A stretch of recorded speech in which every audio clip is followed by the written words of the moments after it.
Social Library. And today we are happy to welcome a local beekeeper, Natalia Martyr. So she's been kind enough to come here and talk to us about keeping bees, of which she does herself. She's going to give a brief talk. As you can see, she brought some equipment here, and she's got a nice presentation, courtesy of the Merrimack Valley's Beekeepers Association. So they're the ones that bring this presentation to you today, and which we appreciate. I'm going to let her get started. I'll be in and out, and I did promise a honey tasting. So I do have actually a cart that I'm going to wheel in toward the end of the presentation, so everybody will get to try a few different ones as well. Excellent. All right, thank you so much. All right.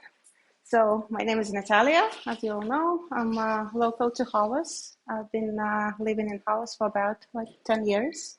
Based on my accent, you might ask where I was born. I was born in Belarus, born and raised.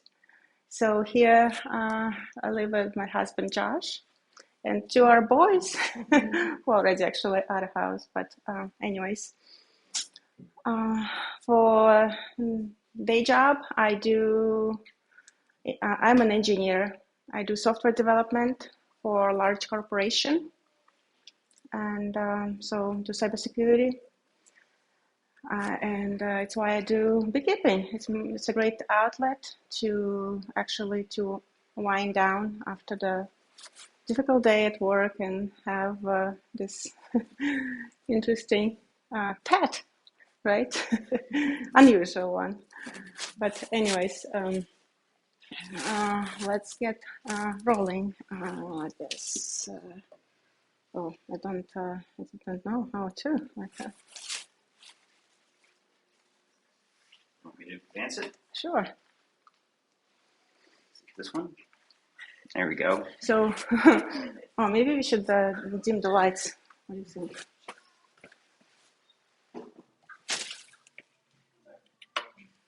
Yeah. So this is a picture. I'm wondering actually, am I recording? Yeah, I'm recording. So this is the current picture. This is how my apiary looks right now. It started with one hive, as always, right? And it grows. Bees tend to populate pretty fast. So it's not necessary to have like a gazebo or anything like that, but I'll touch up on it later. So I think, so here we all together because the subject of beekeeping, right? And some of you maybe have already attempted. Some of you are interested to start. And I would like to give basics, what I think is a bare minimum. I don't want to dip in bee biology or anything like that because in the beginning it's not really relative to the subject at the moment. I just want to help to make to help you to make a decision if it's really something that you really would like to do, or maybe you'll have a second thoughts. So why do you want to become a beekeeper? About the pollination for the garden. It's a good thing, but you have to also keep in mind that bees usually travel about 2 miles at least to forage, and they have their own, picking of what they like to forage most, with the blooms at the same time, in the area. So it's not necessarily that they will be pollinating everything in your garden. Maybe they will be but they will be in your neighbors, right? So. So there's I listed some thoughts. So why would you like to keep the bees? I just don't want to spend our time because we already wasted some time on the setting up. So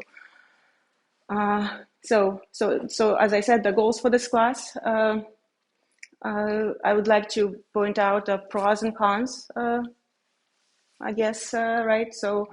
And hopefully I'll give you some confidence that you can do it, I'm just a girl, blonde. And I've been keeping bees since 2016 and basically pretty successful. I very rarely lose a colony or so. So it has been going well for me. uh, and also about awareness about honey, honeybee importance in our ecosystem. So as we know that with all the pesticides, these are all insects actually diminishing. Not necessarily the honeybee is actually not native bee, right? So it was brought from Europe back then when people from Europe came, right?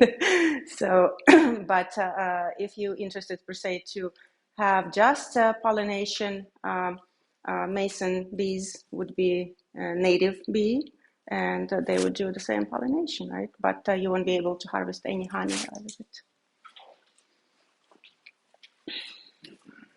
So challenges. Some people would start thinking, oh, the bees, they sting, right? Yeah, they do. And we often also should consider if we do have a serious allergic reaction, right? If first, before getting a bees, would be nice to get stung actually, or at least go check with your allergy specialist if you have allergy for bee stings. But even though if you have an allergy, it's a good way. It's still good to treat it. There is a way to it's a lengthy process, but it's a way to treat it by slowly injecting a small portion of small amounts of bee venom over like period of 5 years or so, and your body develops immune response to. So it actually protects you everywhere, or your child, right? So it doesn't have to be. You don't have to be a beekeeper to get stung, right? So but as a beekeeper, it's important to actually to get stung on a relative. On a basically once in a while, because when you do maintenance of your bees, sometimes bees are brushing against you and leave some bee venom on you, but it's not being injected in your bloodstream, right? So it's why often children or spouses or family members develop bee allergy later in a beekeeping families actually, just because they get exposed to the bee venom, not indirectly, but there's a Mike Palmer's presentation. Mike Palmer is a very famous beekeeper from Vermont. He's actually well known across the world, and he has an excellent video on YouTube about importance of being stung. So I will suggest to look into it. Also, the cost of bee supplies, right? So initial cost will go down I'll go in depth later on, but it's quite like a expensive hobby to start. But as any hobby, you still have to invest, right? But this one is kind of like the initial start. To be honest, it just peanuts. Then you want to more, right? Um, then the first year, it can be tough because when you open the beehive, you look at this frame, what I'm seeing, just bees running around, and do they do right stuff? Do they don't? So it's important to get a mentor if you could. Also to choose the right mentor, at least to check how many years not how many years you've been able to, you've been keeping bees, but how many years of successful beekeeping, because many people, they just every year buy new box of bees, but they never even successfully of a winter. So it's we call it beehavers, not beekeepers.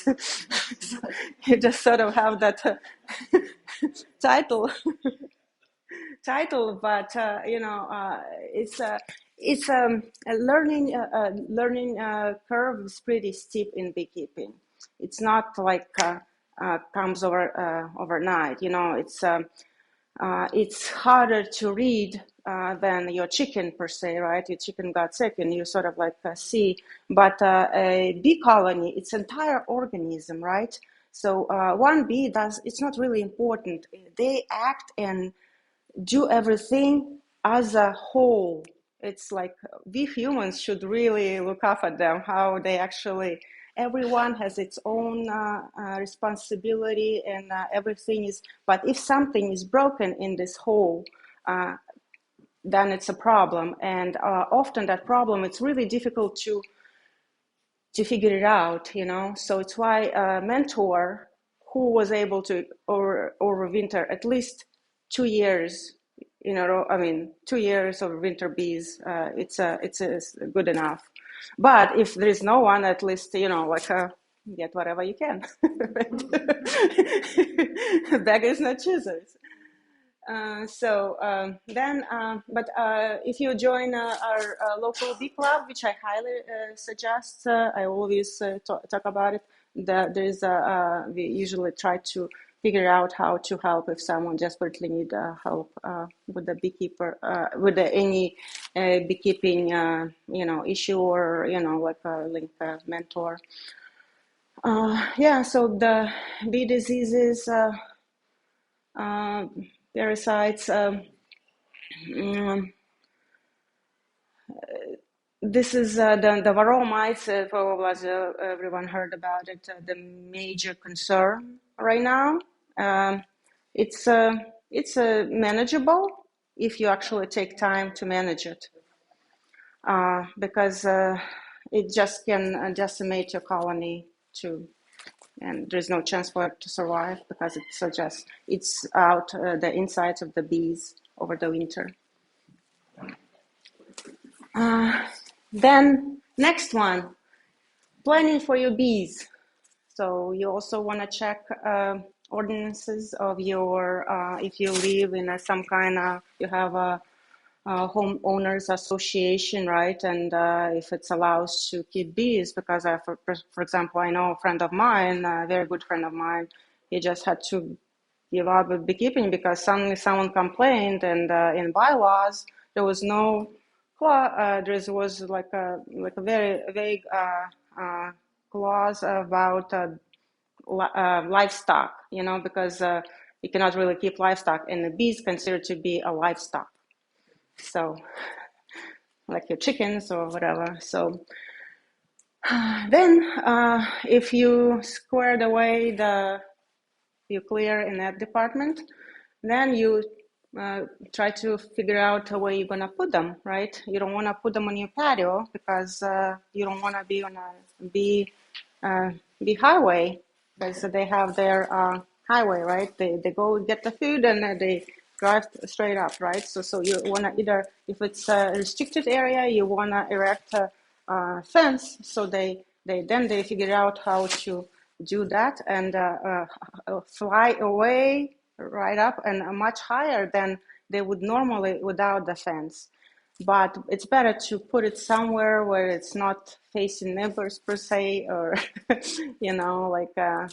and stuff like that. So southern or eastern exposure, east exposure, it would be the preferred. But my per se apiary is my bee yard is just basically on all sides, on south, east, and north.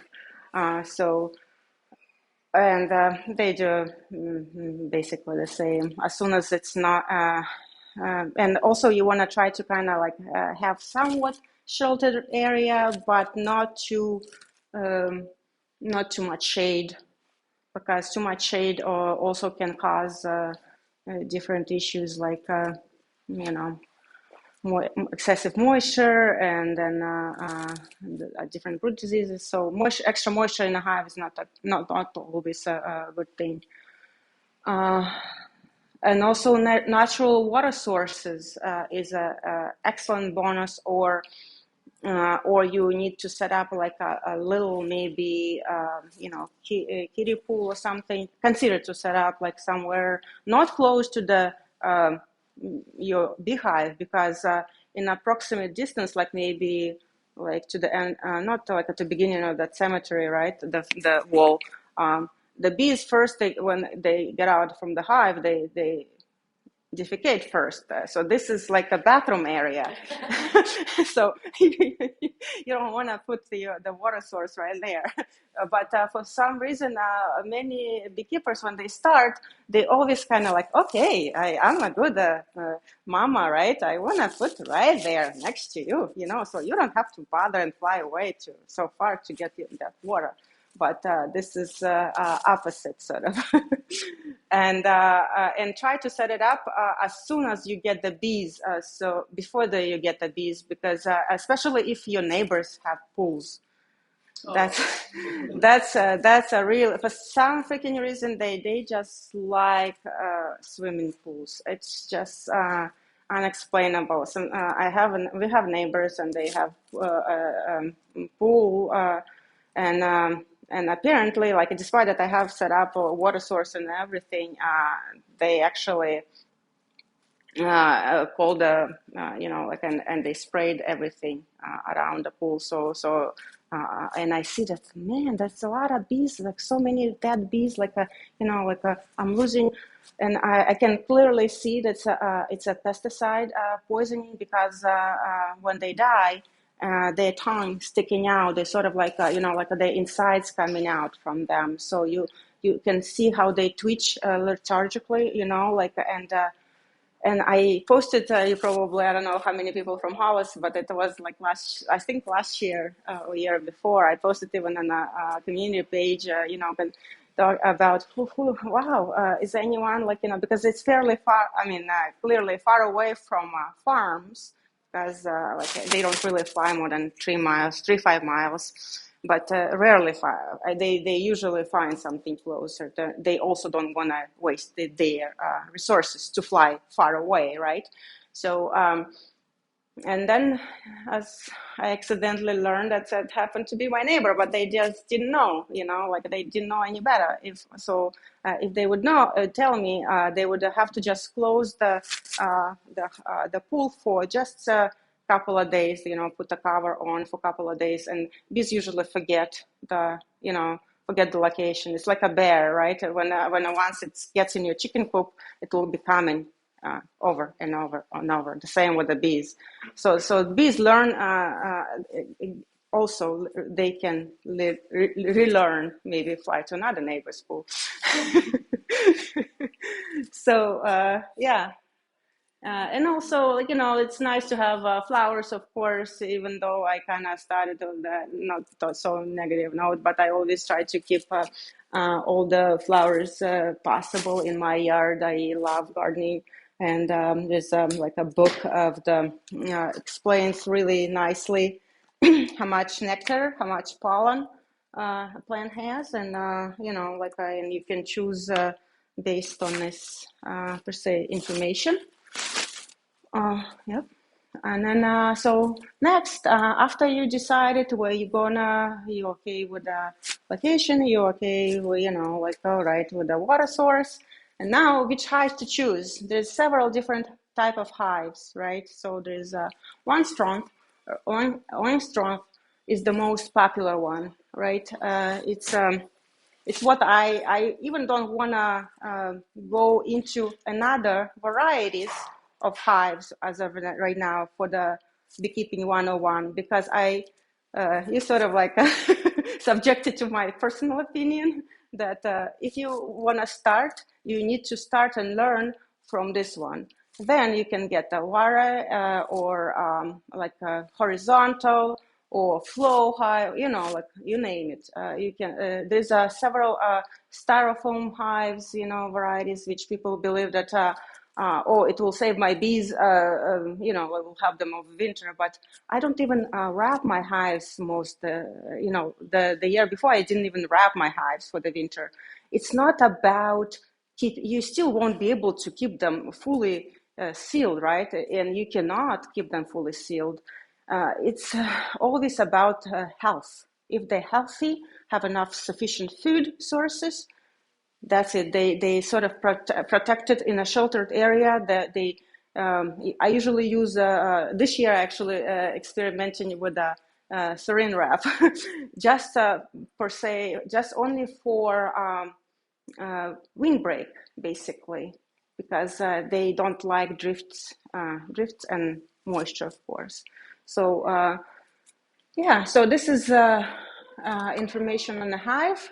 This is basic setup, which you would usually get, and I checked the price at the local suppliers. It's about I think maybe $250, $300, something like that.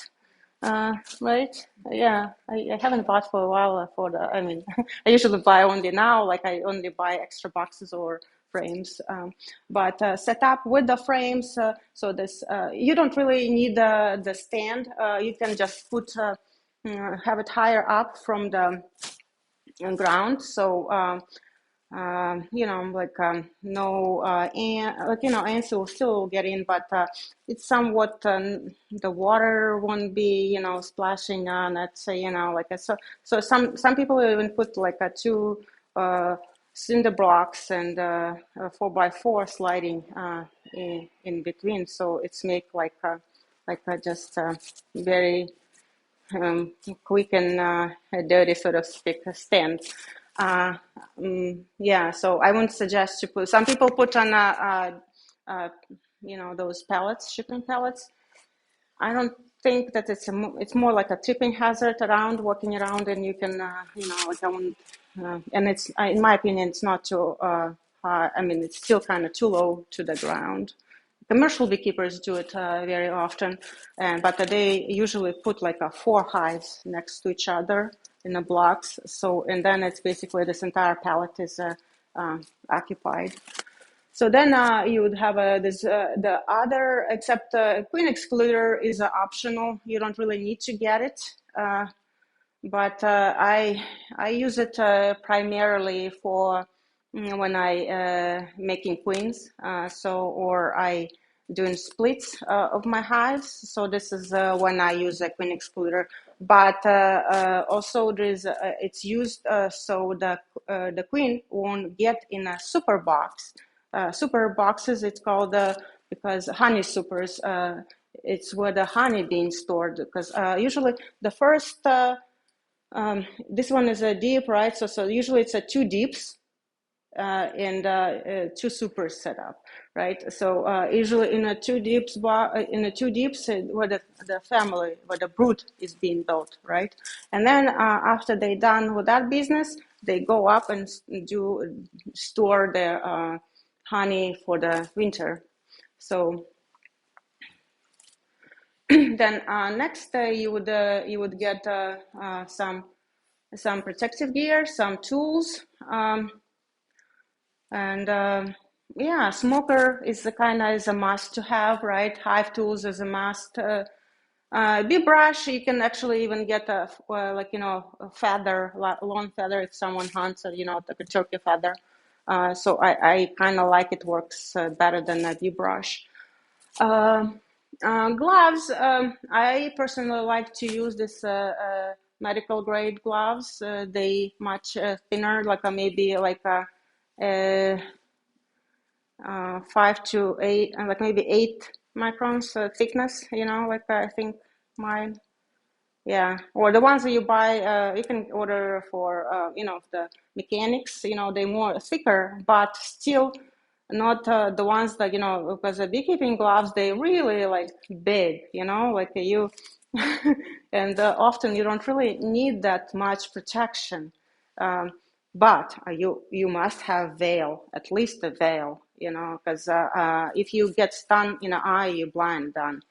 That's it. And also being stunned in the face, it's the worst thing, because it's the worst reaction.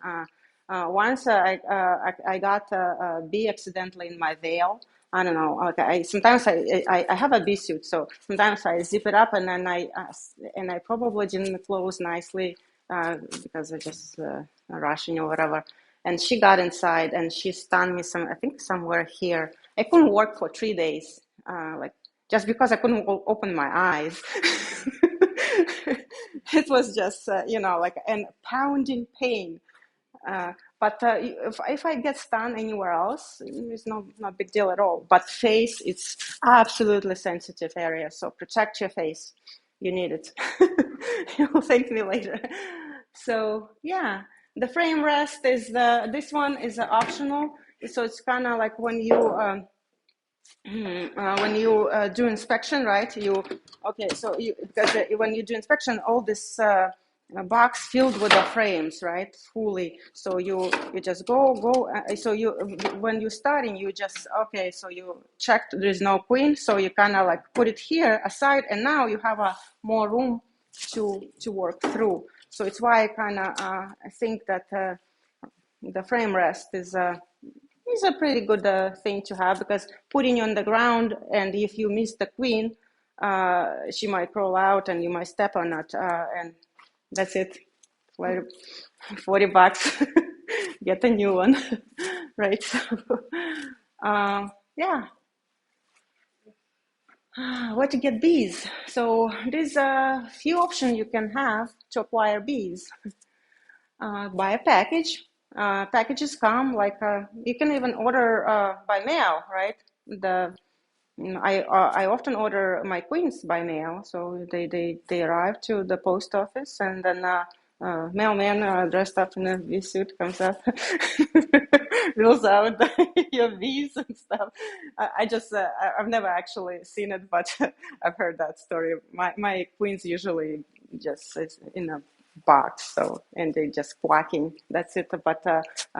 But you technically can order that 3-pound box of bees, and they will mail it to you as a livestock. So yeah, so it contains about like a 10, I think it's maybe 10,000 bees approximately. You never can count, right? But I guess someone counted at some point. And a mated queen.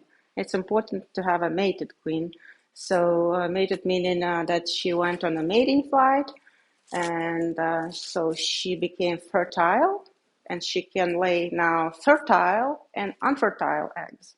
Very important. So you don't because if she's not well mated, she will lay only unfertile eggs, which your colony becomes into only drones will be made, because worker bees are made, worker and a queen are made from fertile egg, and drones, male bees, are made from an unfertile egg. And since you would ask queen and worker, right? They made from fertile eggs, but how come queen becomes a queen? It's a different bee with the different organs, right? Than the worker bee. Turned out to be a diet. It's mind-blowing how diet. So basically, queen being fed royal jelly from day 1 till day 16. And worker being fed royal jelly only for the first 3 days, and then it's being fed nectar mixed with pollen, and you get absolutely 2 different bees. I mean, different organs, reproductive organs, and completely different shape and stuff like that. So it's really mind-blowing. I mean, at least for me, how by diet you can make a completely different. Yeah. So also you can get a nucleus colony, and they're often called nukes. Often Facebook would block a message because you might they find it difficult to understand that term. Okay, so this is the nuke box, usually how it comes. You also the same way you can buy from a local supplier, or find someone who locally sells the bees, like myself, for example. Because when my hives per se over winter, I just given myself as an example. I usually split them because they will swarm, and they will, when they swarm, they usually if they won't bother anyone, right? They normally don't survive, rarely survive in the wild in our area because it's kind of too cold. So you're not. It's when it's a little bit in the south. Yeah, it's no problem. They won't. They sometimes even way too many of them. Like when they keep swarming, and not everyone even coming and picking them up. Yes, I mean not everyone beekeeper interested to spend time. Okay, so in this case, you would get already a queen, which was already introduced to the colony, and it's her sort of daughters, right?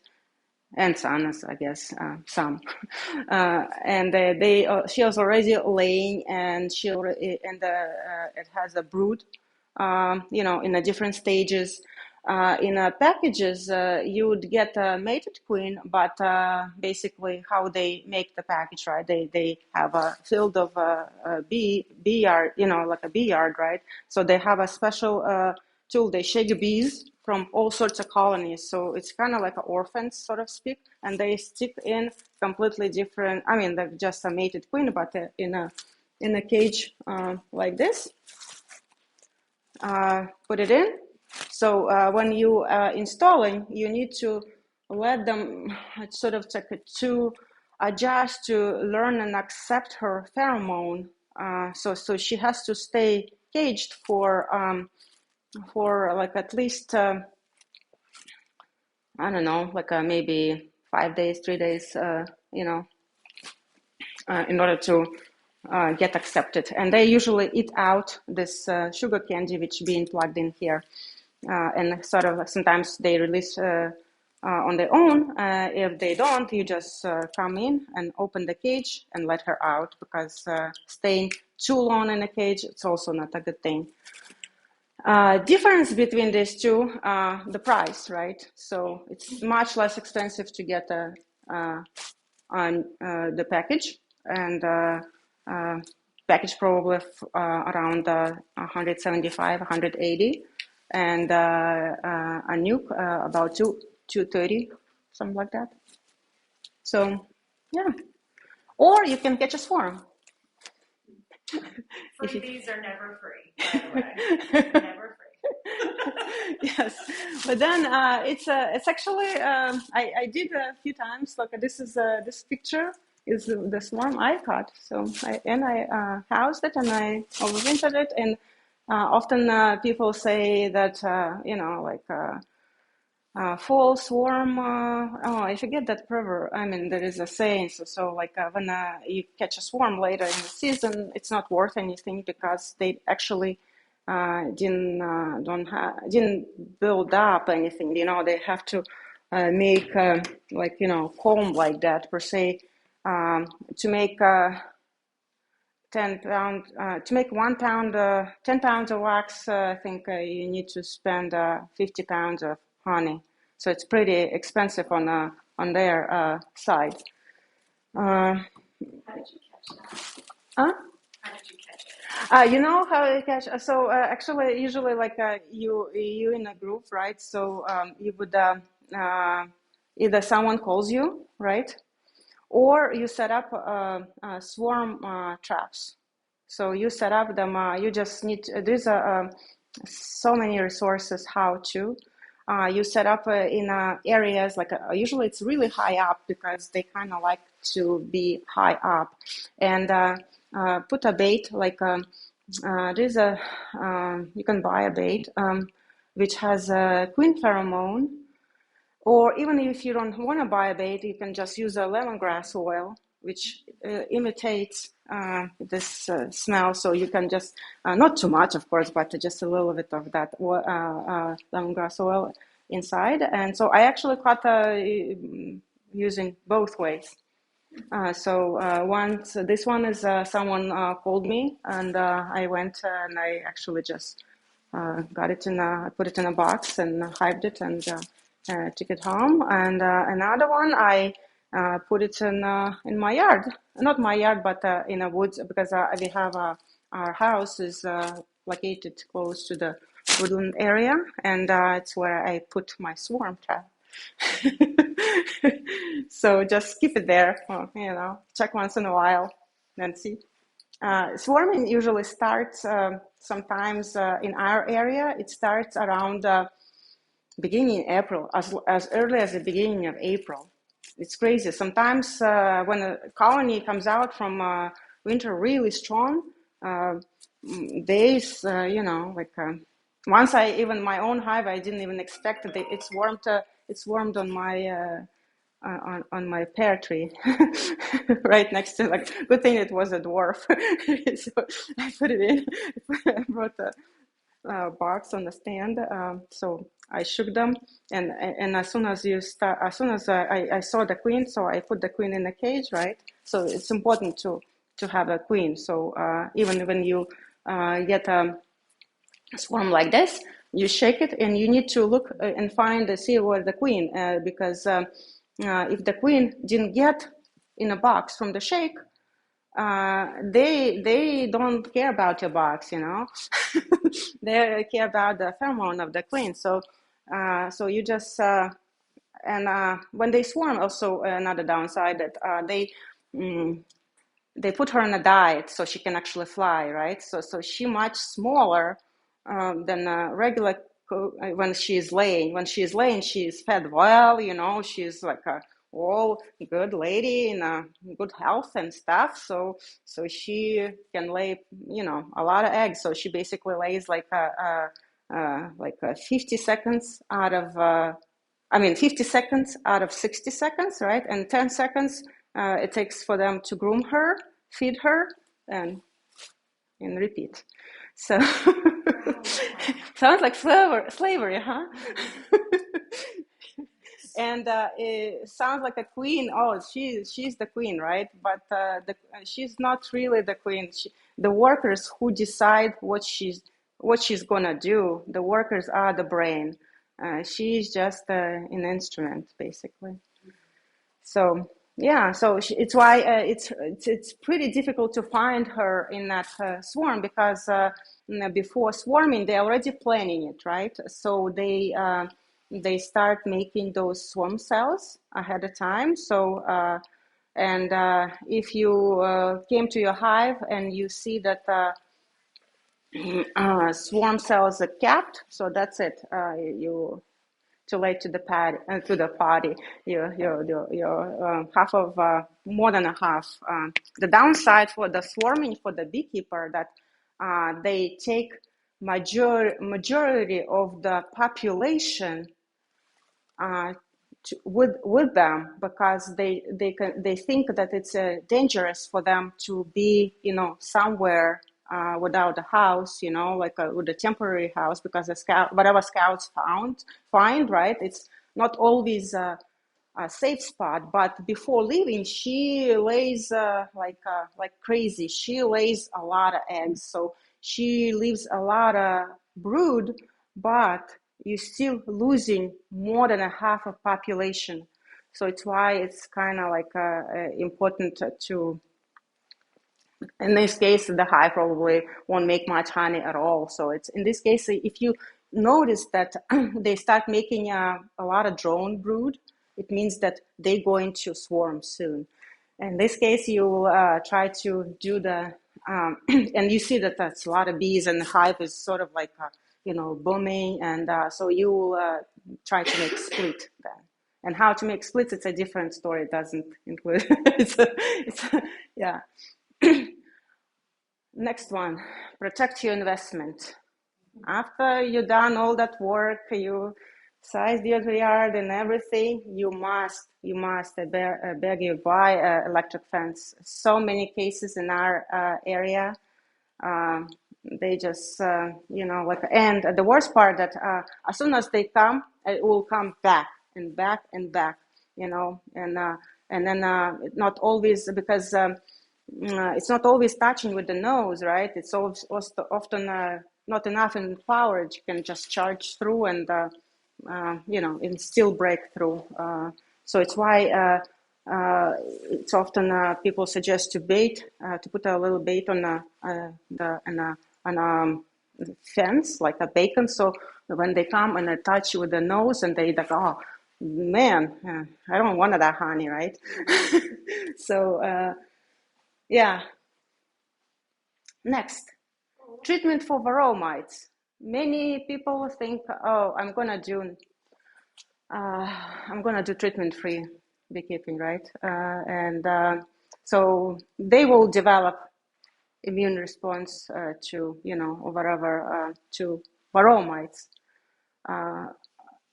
If your dog per se would get ticks or mites, ticks or mites or whatever, fleas, you won't let it develop immune response, right? You would take and you buy medication and treat it. So the same, you have to take the responsibility. I want to just stress this. This is actually the guy, very famous scientific beekeeping, Randy Oliver. This is a slide from his presentation, and I thought it captures really well the importance of the natural. It doesn't mean that like a hands-off beekeeping. Natural, it's much more complicated than like a treatment would, like keeping bees and treat them. But it's not necessarily to be to treat with with chemicals, harsh chemicals, like oxalic acid per se. It's already in a honey, right? In a rhubarb. In your rhubarb pie, you would have more oxalic acid than you would administer to the bees. So per se, how much each bee would get. But what it does when you use a vaporizer, it burns the heat of the mite, and mites falls off. So yeah. So and this is an example how mite looks like if we would have a mite on us, right? Mm-hmm. This is the mite on a bee, right? And this is the, I thought it's actually interesting, scaled up to human size, right? So if we would have, and and they stay with this huge thing over the winter, and actually it's not like right now, it's already on the top of the bee. If you see it on the top of the bees, it's the colony probably doomed. Usually they start from the bottom. They eat out the insides first because it's usually the fat bodies there, and usually it's during the winter, and and then so this is a thing with the have on like on you like a entire winter eating you down. So think about it, and consider like, do I really want to let my bees to suffer, or I just want to give them a hand and keep mites contained, because the people who doesn't treat, they also make this mite bombs in the neighborhoods. So those colony becomes more weak, and then other, bees start robbing them, and they start stealing stuff. So are we good? Are we done? You've got plenty of time left. All right. I don't want to interrupt. Yeah. So this is basically if everyone would treat right per se at the same time, we won't have mites, because they won't be able to reproduce that fast. They reproduce crazy fast, and having those mite bombs in the neighborhood, they just we keep circling, like sort of like running like a hamster in a cage. Right, next one. So yeah. So those two slides I included in a presentation. So since it's a lot of information, I cannot squeeze in, and I can talk forever. I can talk probably entirely.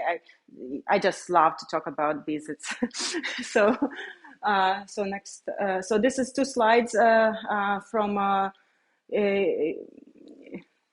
the University of Massachusetts Extension. I thought that they actually they summarized pretty nicely in two slides the importance of the testing, what you need to do to test. And next slide, options available to treat for mites. So some of the formic pro, it's a formic acid. It's also part of the honey as a oxalic acid. It's and it's approved even to, you don't even need to take the honey supers off when you, making treatment. With oxalic acid, it's basically also acid, which is a natural substance occurred in basically the environment, right? But this AP Bioxol has been approved by EPA at some point, and now FDA said it's still not. So if anyone who keeps the bees and got that brand AP Bioxol, just follow the labels. What says, just follow that label. Other than that, I still won't never actually treat when I have a honey super zone. Doesn't matter for me. Just like, I usually treat in the fall whenever I already harvested the honey and I small beekeeper. So for me, it's like I don't really interested in honey that much, I shall say. So it's why I never really bother. There's a hop guard also, so many of them the APVAR is the synthetic, but all other options are all organic. But APVAR becomes we cannot also use it often, but it's for sure that will help bees with winter as well. If you would use that APVAR. Yeah, so I summarized how much it will approximately cost. So I would suggest to get at least a bee jacket or veil suit with a veil, right? And also it depends on how much either you decide to go with a package or colony, so it's a difference. And also every next hive will be basically just 200 more, right? Because you already have the other stuff.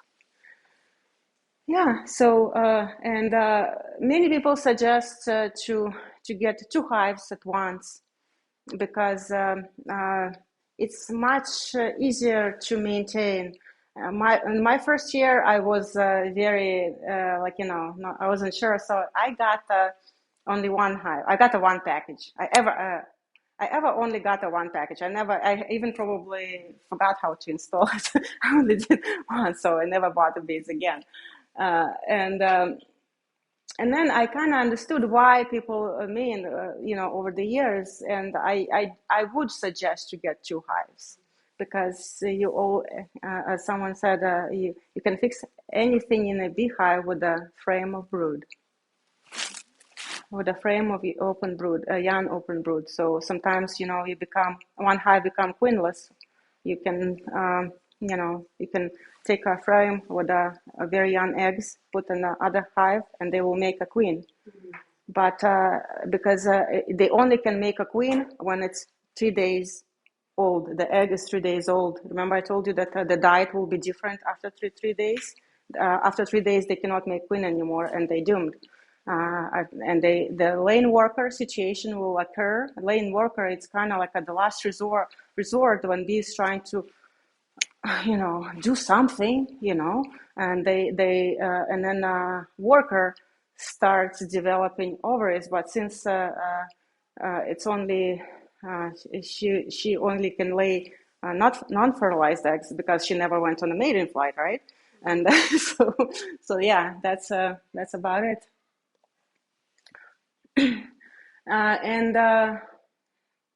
And this is my first hive, which I got. So I thought to take the picture.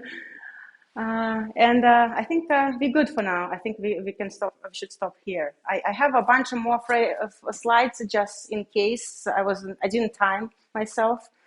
So I can. I'm not sure how people feel about. Maybe I would rather let you ask questions and stuff because the rest of it is just like facts. Like we can like a queen worker drone. So we can. This is a in my opinion, I wanted to show, to explain what it takes to start, and those little nuts and bolts you would have to pick up. It's impossible to tell everything in a 1 hour.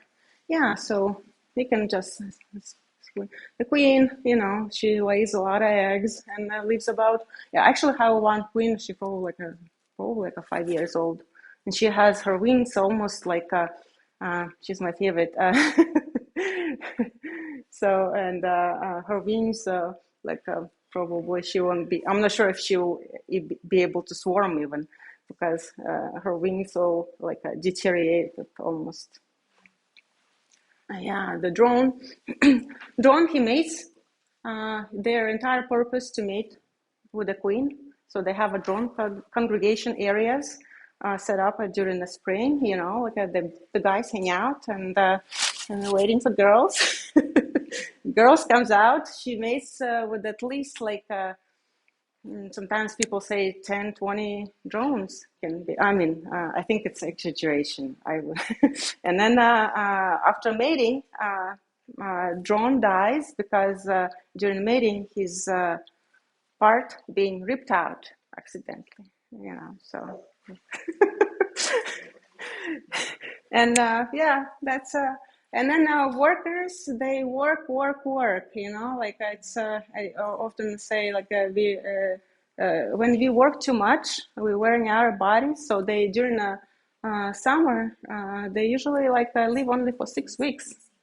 So and during the winter they live fine, right? So I always apply this to the humans too. So. Yeah, that's it. So I think we have more. So we have 5 more slides. So this is the beside. So this is basically how the. I thought it's a pretty good. The queen usually hatches the quickest workers about 21 days. Yeah, drone 24. It's a big guy, so they usually have a larger cells. Yeah, so and in the beginning, as I told you, they pretty they act as an organism, right? So when the bee is being born, right? So first her tasks to clean stuff, to do to do the cleaning and to do the all the then she's been promoted to nurse bee, and then and also cell builder, and then and they all have this tasks, and it depends on the age. That task is almost like a promotion. So and the last one would be the guard bees, which are protecting the colony all the time. So when you get the hive, small the entrance to the smallest entrance, so they don't have to waste resources. People for some reason I want to open wider, right? So it's not Versailles, it's a, it's a beehive. They live in nature. They have a small entrances, right? So just let them elevate that yeah. So and honey for the first year usually, not always. With the nuke, you have a chance to actually get honey. With the package, you probably, if it's frames like this, you probably they would have to build up everything from the scratch, so you won't be able to get the honey. So, but it's important to survive the winter. So yeah, wow, look at that. Yes, yeah, that's it. Keep talking. Go right ahead. While you do that, I'm just going to pass these out. Yeah. So, and yeah, let's do this last 3 slides too quickly. Yeah, so this is how bees survive the winter, right? So they are in a tight cluster. The queen usually stays at they keep queen around 80, 90 degrees, despite it's outside is in minus, right? So how they do, they vibration, right? They come and they vibrate, create the heat, and then the ones who tired, they move out, and the new ones come in, vibrate. So she always stays warm. If she is not staying warm, she might become infertile, because the sperm has to stay at a certain temperature, so she will be fertile. Yeah. And this is the bee school right now, actually in the session. So you can still join. I'm pretty sure, right? Yes. I think yeah. Oh, yes, you can. Sorry. Yeah. Yeah. That's it, guys. Yeah. The end. So this is me, the catch in the swarm. Yeah, we've only had one class, and so anybody that wanted to join could catch up by and in person this year.